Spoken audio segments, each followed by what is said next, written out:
People won't keep their membership just because you've got nice speakers, right? That's not going to happen. But people will leave if it's terrible. That's the flip side, right? This is going to come out really wrong. It's not about adding value, it's about reducing the negative.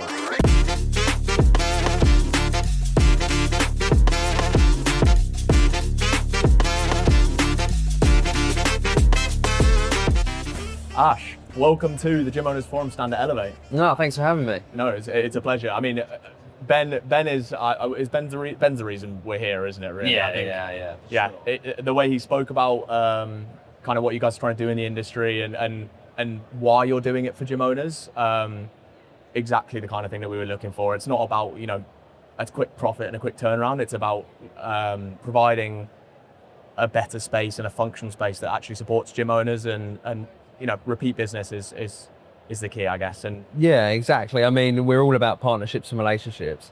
So the way we've built a big community in the gym area within the fitness, wellness is by building partnerships. And they're long-standing partnerships. They're not, like you say, quick turnarounds. Yeah, and I think this industry is so people-focused, and it's like people are almost the product. It's always going to be a relationship industry. Welcome. My first questions from you are from Neurosonic. He essentially tasked you with, they have their recovery beds which send frequencies through the bed, and it's essentially just a big Theragun for your back, and it is fantastic, I can say. For a recovery space like that within a fitness center, how would you use audio visuals to kind of amplify that space and make it better? Yeah, I mean, that's an amazing one. So that's a great question. It really helps me push on to what we're trying to sell, really, which is atmosphere and sensory. So we heighten senses. That is the main thing. So we've recently completed a project in Farringdon, and the senses are heightened through smell, through sound, through visual, through lighting. So you've got atmosphere that you can build in many different ways. And by heightening them senses, you have control over how you want that person to feel. So for a place like that, we would create an atmosphere that's, relaxed, it's tranquil, it's soft lighting, it's soft audio, and you can ramp it up when the session ends, and you can, enter people nicely as they walk in, and it starts slowly. So yeah, that's sort of what we would do. It's like creating an immersive experience. Exactly, immersive, yeah. You use the term heightening your senses. Yeah. And I guess it's a bit of a juxtaposition from using the word heightened and then also saying you're relaxing someone. And so can you just define what heightening senses is? What is that? It's like I said before, it's getting control of that person's senses and how they're going to feel. So heightening the senses might mean, if you smell a smell in a certain way, then you might be brought back to a feeling. If you're hearing music that's nostalgic, then it will bring you back to a feeling. This is, key points that you can hit just at the right time. Now, obviously, we heighten senses for, let's just say, create a different atmosphere for High Rocks CrossFit than we would to Pilates. But what we're doing is we're making sure that person has that sense of feel, and we're immersing them in that, whether it's a relaxation or whether it's getting ready to break a PB on a High Rocks. Yeah, I mean, the scene from Ratatouille where the critic eats the ratatouille and he gets taken back to his childhood, that flashed through my head. Relevance, don't know. That's you're talking about what makes a good space. Let's go to the flip side of that. You walk into a space that is literally just like an AV nightmare. Like, what makes a bad space? What does that look like? So, I mean, there's plenty of ways we could describe a bad space.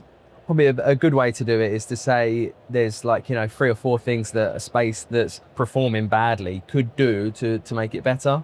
Now, one thing that's very common everywhere you go is louder is better. So they might have one large speaker that's like a Bluetooth, and they're doing it from 15 meters away in the office, and they just turned it right up. That's a terrible experience for anyone who's standing close to the speaker, because they're getting pummeled with audio, and anyone further away probably can't hear it enough or hear it clearly. So I think, one loud speaker or badly placed speakers that are not balanced is terrible. You really need to map it out. When we do a system that might be multi-zone gym, we would map it out on a heat map on our software and work out where the frequencies are going to lay so it sits evenly balanced for everyone to enjoy at a good volume. You say like a mapping software that you've got. Is that your? Well, I mean, we've got Twin Labs here, so that seems like a good synergy. But is that your own software? What does that kind of look like? No, this is industry standard software. Okay. So it'd be used by East Focus. So that's an industry standard software that anyone in audio should and would be using to produce quality audio. That's the vetting question. If you're speaking to an AV company, make sure they got that software. So. People talk about a vibe of a place and an energy of a place, and without getting all hippy dippy, what is an energy to a place? Like, what's that made up of, essentially? Yeah, I mean, it depends what type of space you're trying to create. So, for instance, if we're trying to create a class and we want to do a spin class, so we do pixel tape lighting, where we can control each pixel in the light strip. So when we're starting the class, we might have it on white or cool white, so people come in and they can see what they're doing. They can actively navigate around safely. But when it starts, we get the music flowing, we get the pumping music, we get the bass, we get the high frequencies, and we balance it all right. And it's just easy for the person who's running it. Just push play, and the presets will go through. So the lights will start triggering, and then you get a rolling light. So it feels like that you're moving, although you're in the class. Yeah. We might have visuals on the screen, and we might be doing an uphill or a downhill sprint, or a finish line sprint, or whether it's through Monaco or around the Alps. We can create that color. So if we're going through the Alps and it's fucking snowy, when we would change the lights to white snow. Quite sick. That's very cool. And I mean, the reason I thought you guys were really interesting was because it was. I think the general assumption when people say AV is like the telly and the speakers essentially. Ben was very stern and educated me that wasn't the case. And I think in today's day and age, like what does AV consist of in terms of like the future? What's the modern day standard for AV? Yeah, I mean, it's hard because it moves so quickly, right? So if I say something today, it might be something else tomorrow. And it's what I would say is having an infrastructure and a partner, hopefully, that can lead you and guide you to being where you need to be today and tomorrow. So today might need one thing, and next year, targets might change, the industry might change. It's focused around a lot of community now, where before it was a bit isolated. So you may want to change that, but the infrastructure remains the same. You want to be a partner who's going to put something in place that you're going to spend your money on that's going to last, not something that, right, well, let's rip it all out and let's go again.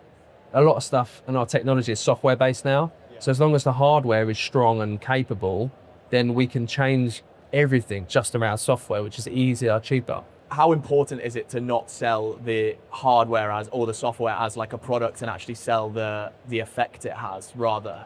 Yeah, we sell an experience, and we're selling atmosphere, and we're selling that sensory enlightenment that we mentioned. But obviously there has to be product go along with it. But we don't talk tech specs. If we're talking with a technical partner, then of course they'd be interested in that. But what we don't do is we don't bog our partners down with, this is the amps, it's got 400 watts per channel, it's on 8 ohms. Because they don't need that. They need to they need to know how it's going to make their customer feel. Yeah. And that's what the point we get across is how we make your customer feel. And we built that around budgets, because ultimately there's a budget for everyone, and it has to be. Otherwise it's theoretically impossible for everyone to be able to purchase the best thing. Yeah. And is there like can you dive into a little bit about like the science behind the health of it, and kind of, we talk about that heightened senses, like what's the science behind that?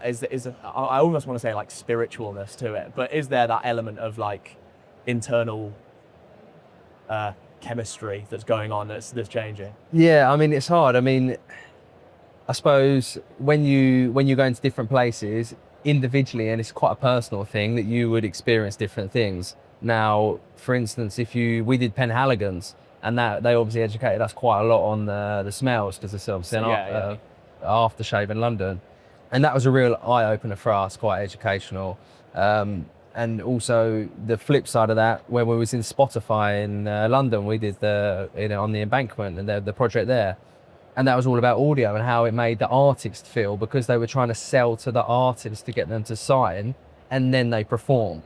So it's different ways that triggers different things for different people. And for instance, in that room, there was all different types of speakers in different rooms. So you would go into a different room to have a different experience, which not a lot of people actually realize. Is there quite a strong link between kind of art? It does feel quite like immersive, and I guess that is art in a way. Would you consider it that? Yeah, I think so. I mean, we also, a project for ours is Laverick Hall in Laverick Grove, and that's like a ultra high net wealthy gallery there. So what we do there is we work very closely with the artists and our partnership with them and Bang & Olufsen, and it's how we make the art come to life through audio. Oh, cool. So you're an artist. I mean, yeah, we're going back quickly to smells and sounds and the science behind that. I mean, smells and gym probably isn't two words you ever hear in the same sentence. So is there anything you've done with smells within the gym space, and what's the reason behind that? Mainly the spas. Yeah. So the spa space and the recovery space, that's where you get that scent of it. Yeah, for sure. Deodorizing sprays and stuff, yeah.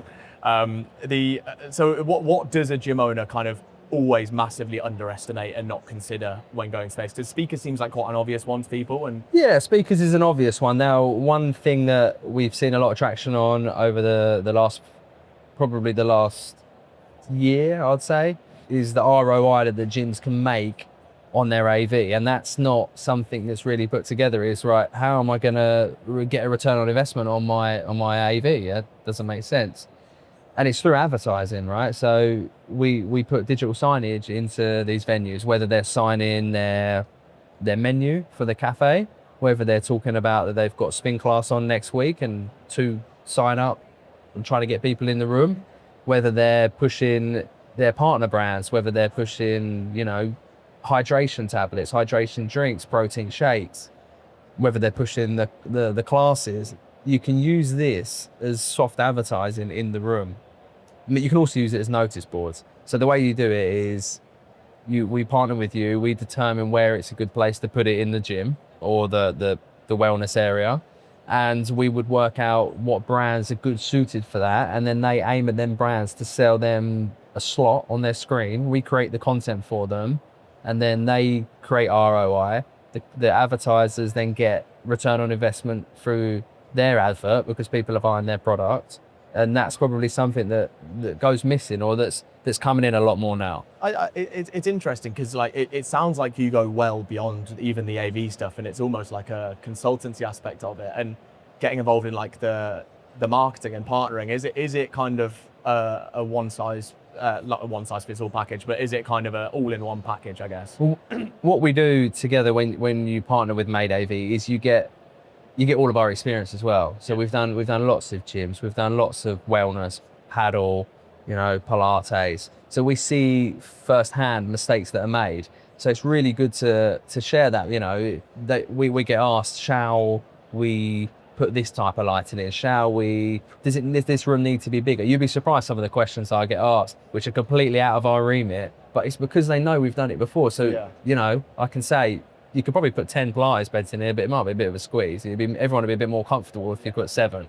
So, you get that with us. We're a turnkey in terms of technology, but we're not a turnkey in terms of building. But we've got so many partners that we've worked with that we can, really help that owner, find the right brands to work with. It's why I love I'm going to do a shameless plug now, but it's why I love the Gym Owners Forum, is because actually do you think this is common knowledge with gym owners? Do you think this is common knowledge with people that the AV, the importance of AV? Do you think it's quite undervalued maybe? It's hard. I think a lot of people, no matter what line of business you're in, you realize that when you start a business, you feel like you're on your own. And to know that you've got one place that you could potentially sign up to, which is minimal, but producing a mass amount of knowledge and information like Gym Owners Forum, that's, you need to know that you need to know that's there, because otherwise you will just do it on your own. You'll muddle through it, and then it's the same as everyone says, the first venue, let's just try and get through it, and then the second one will be better. That's just... It's always worse. Yeah. You always try and change something. You've really got to do it right from the start, otherwise you're setting yourself up for disaster. So, I mean, speaking of disasters then, what does a bad environment look like? And kind of, I know we touched on like one speaker in the room, and I think I'll kind of want to go beyond that and maybe say, like, what's a space that people will tolerate versus a space that people like actively look forward to going into?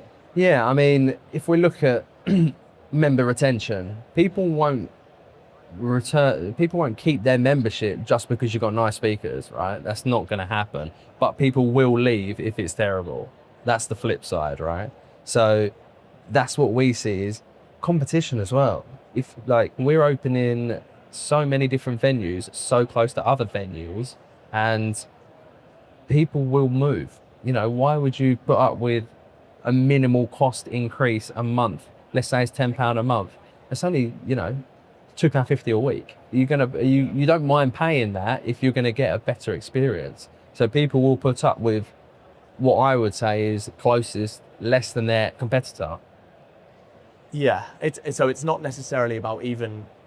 This is going to come out really wrong. It's not about adding value. It's about kind of reducing the negatives, I guess. And this is what we're seeing is when there's a demand, people are opening because there's a rush in their demand, so we're just going to open because people are going to come anyway. So then there's the hard bit between, do you just get open or do you set a standard? You know, and it does come down to budget, but it needs to be spent in the right places at the right times.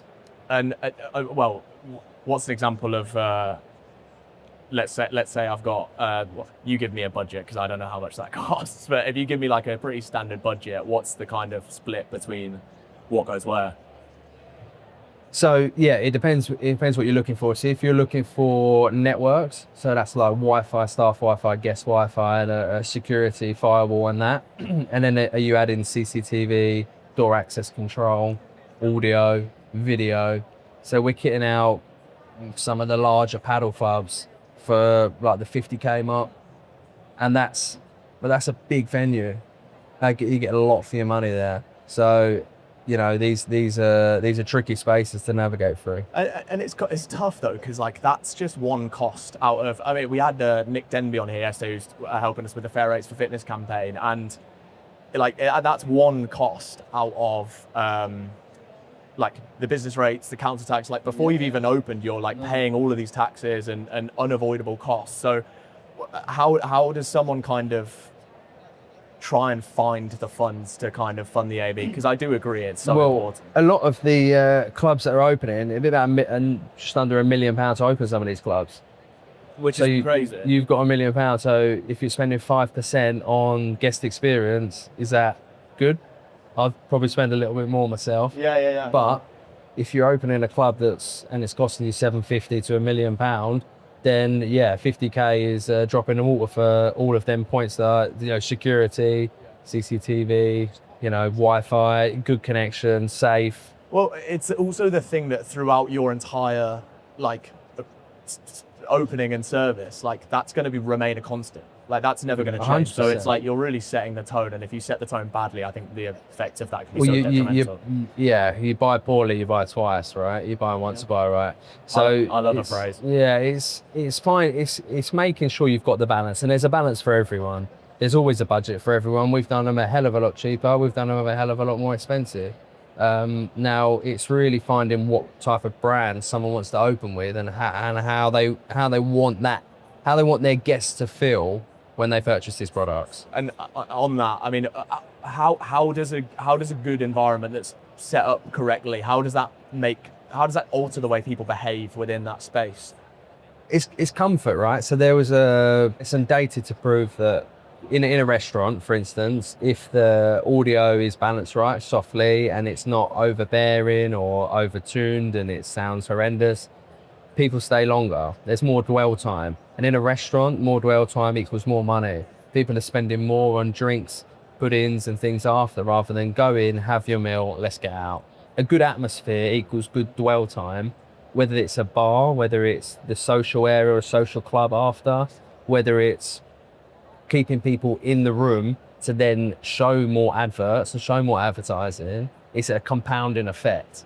I like the dwell space. That's it's very true, and I think I kind of have an idea myself, but I'll let you're the one being interviewed. Are you seeing now like more fitness spaces and more wellness spaces? They're really like trying to become that third space and that like community hub where people are, as you say, dwelling and spending. Yeah, I mean, if you look at the traction over the last year, especially with paddle, but also with High Rocks CrossFit style training, it's all community based. It's all community based, and community based works well when the community's together for longer. So you've got the WhatsApp groups when you're out of the gym. You've got different split training groups. You've got people come together to do the training together, where it's a competition or it's in the gym or outside of the gym. It's all built around community. And if you can get a community start rocking in your gym, then you're going to keep your member attention. It's going to grow, because that's what communities do. They naturally grow. I mean, yeah, Nick, the guy I was talking about earlier, he was saying about his space, and he's like, because of that atmosphere he's created, like people they haven't got married in the club, but they've met and then gone on to get married, and like people don't leave the club. I visit many clubs, especially for instance paddle, because they're so big compared to the gyms. They've got the social space. I see the same people there all the time. People don't want to go home. People work from there. They work from there just to wait for a slot to open up, then they can go. Because we've created an amazing space. Like, people love to be there. It's also feels great. Fun as hell. Yeah, like, it is. Yeah, it's good. I mean, we've got near us. There's a new. Have you heard of Paddleheim? It's a Paddleheim. It's in Redditch. Like that. The hype around that, and he's a bit of a whiz kid as well, so he's doing a good job of the visuals. But paddle's blowing up as well, and I think are you seeing now that paddle's kind of here to stay? Is it a fad, or they've created, I mean, the right clubs have created a place that's going to last. Some of the clubs have created a place where we just need to get it up just because everyone else is doing it. Yeah, it's finding the right people, and the right club will last because it's a great sport. It's a great for all ages, and it's proved that. Anyway. You know, all of the schools go there around our local area. A lot of the schools go, especially in holidays. So yeah, it ticks the right boxes. They do trips away now, so they book trips to Spain. So the community again get together and they all go out to Spain, do competitions in and out, and they get star players come and visit. It works. I couldn't name you a single paddle player though. It would be going back to kind of AV.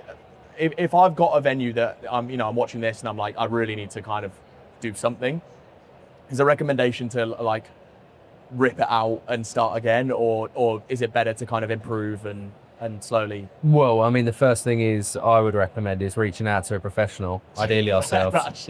Because you might not need to rip it out. There's a lot of things that you might not need to rip out, and again, it comes down to what's the state of when you walked in. You know, how is the experience now? Can it be improved upon, or do you not have an experience? Do you not have an atmosphere? Do you have a shell with a lot of noise, and do you just want to start again? How do you quantify that atmosphere? Like, how do you know?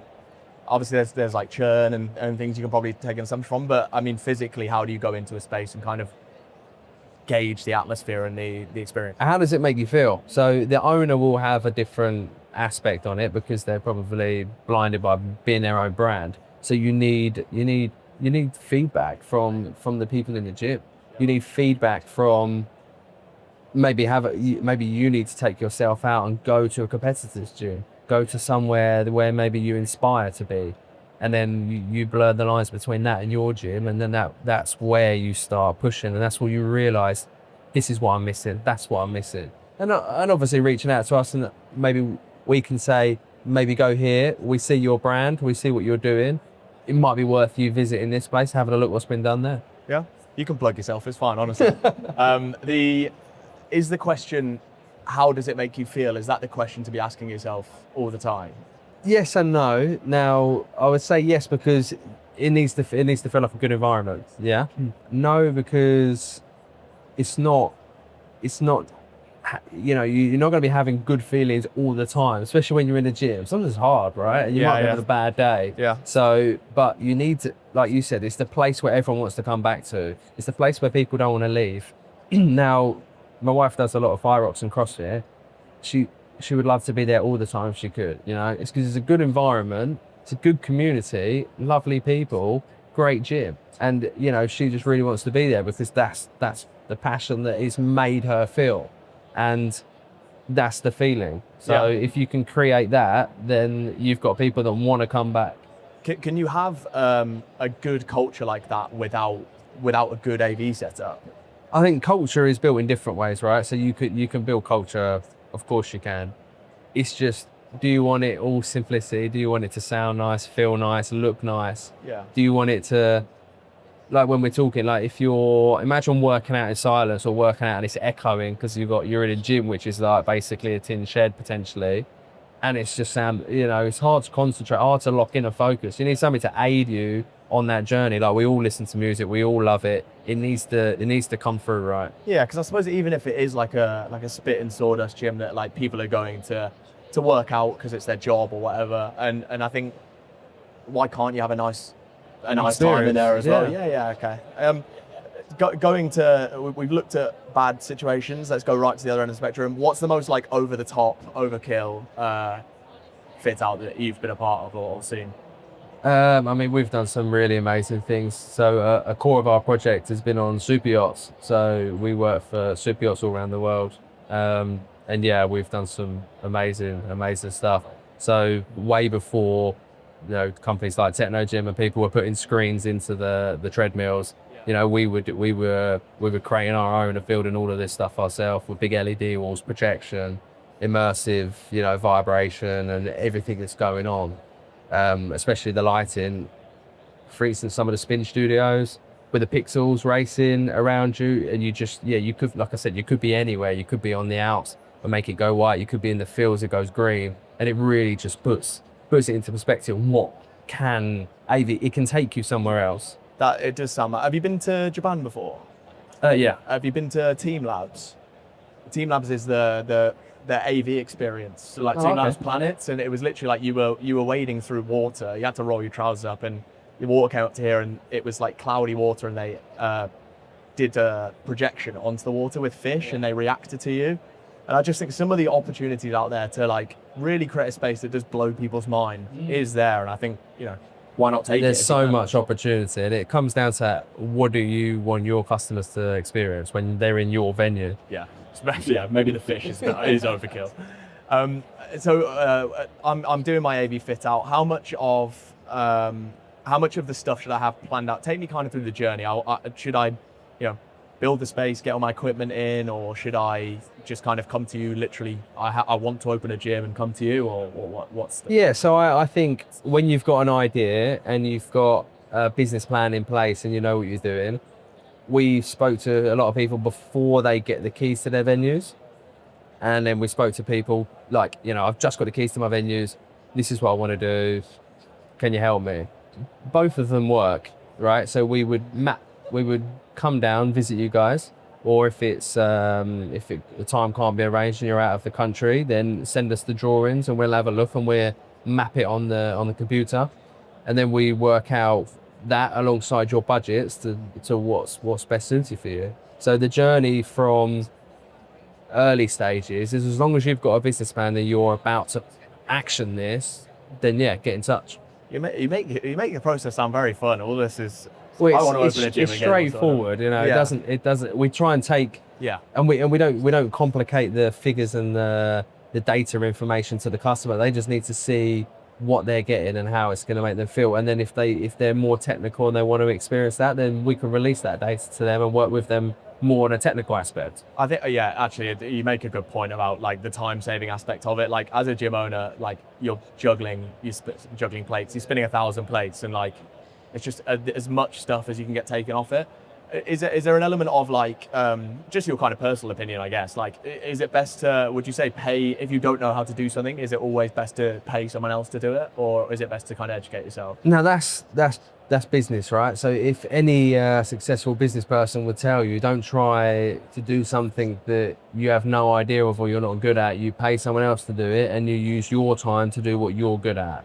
Right, so that's just straight business advice, probably from Elon Musk. No, she's doing it right at the moment. Hey, we're... So that's obvious. This is what I like to do. If we've got a specialist in one area, they're the specialists. They do that, you know. Yeah, I think people have jobs for a reason, and that's what Exactly, they get yeah. No, it's good. We're a business podcast as well. I mean, it's good. What gets harder and more disruptive the more it's kind of put off in terms of the AV stuff? Like, what's the kind of one you just really need to get nailed down? It's hard because if it's falling over in AV, it's most of the time it'll either work or it won't work. So it happens quite quickly.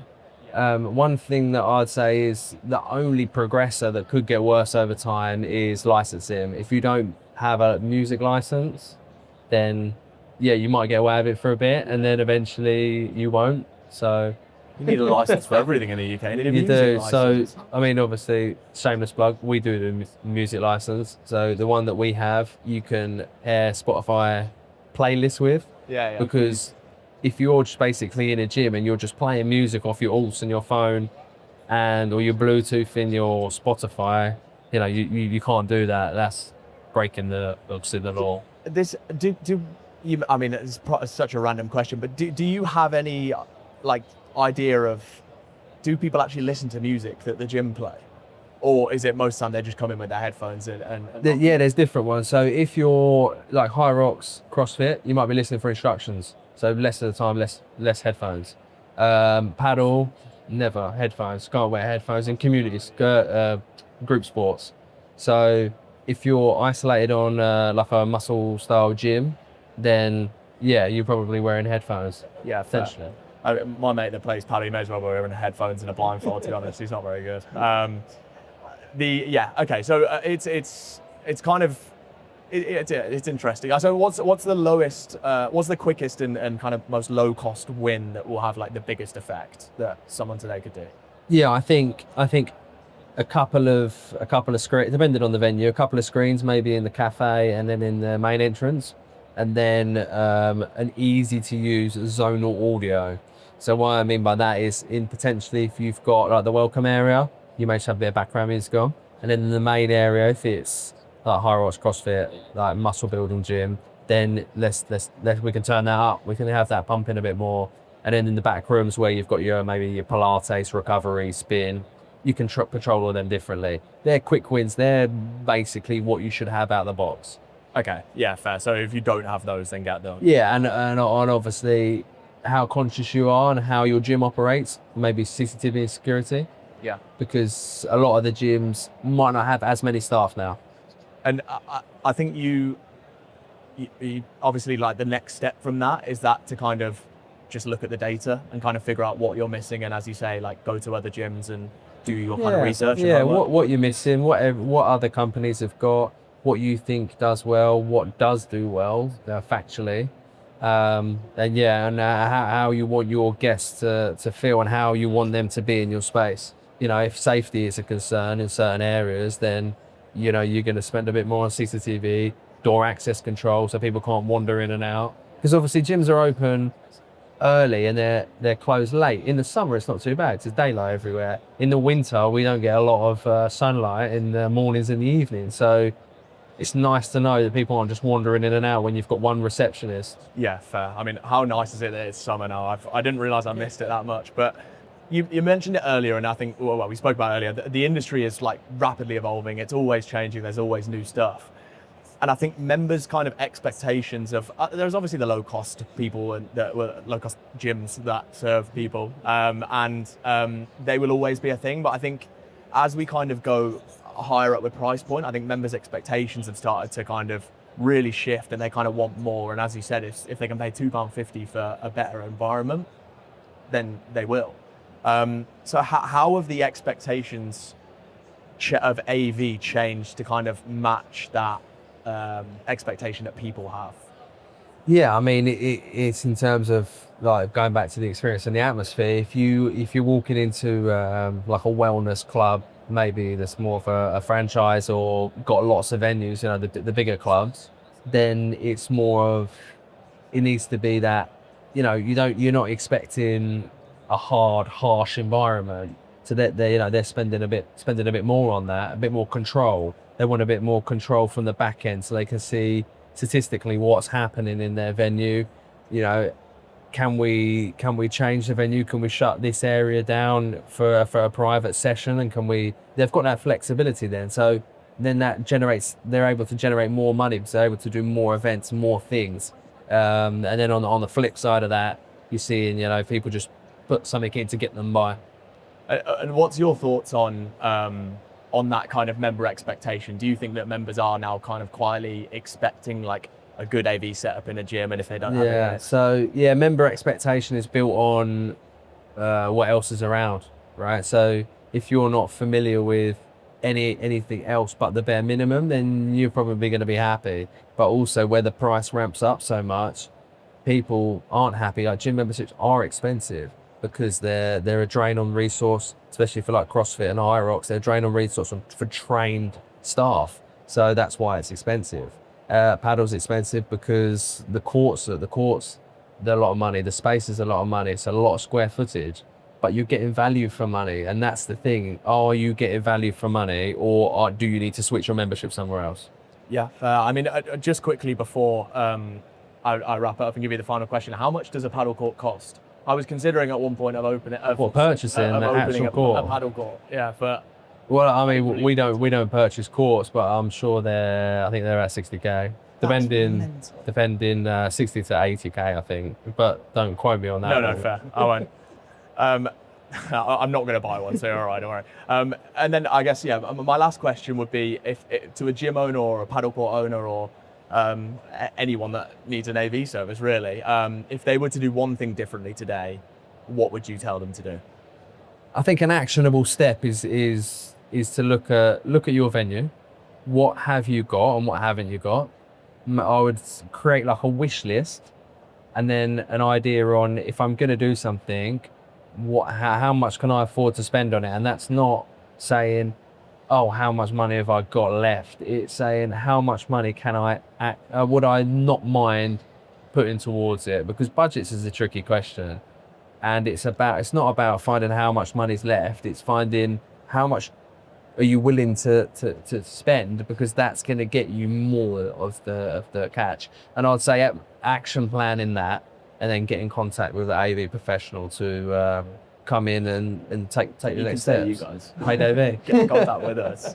Yeah, no, I totally agree. I think that's probably something that gym owners probably struggle with a fair amount is working on the business, because that essentially is what that is. So yeah, Ash, thank you so much for joining us. That's been a pleasure. Good to see you. Cheers. Thank you. Thank you.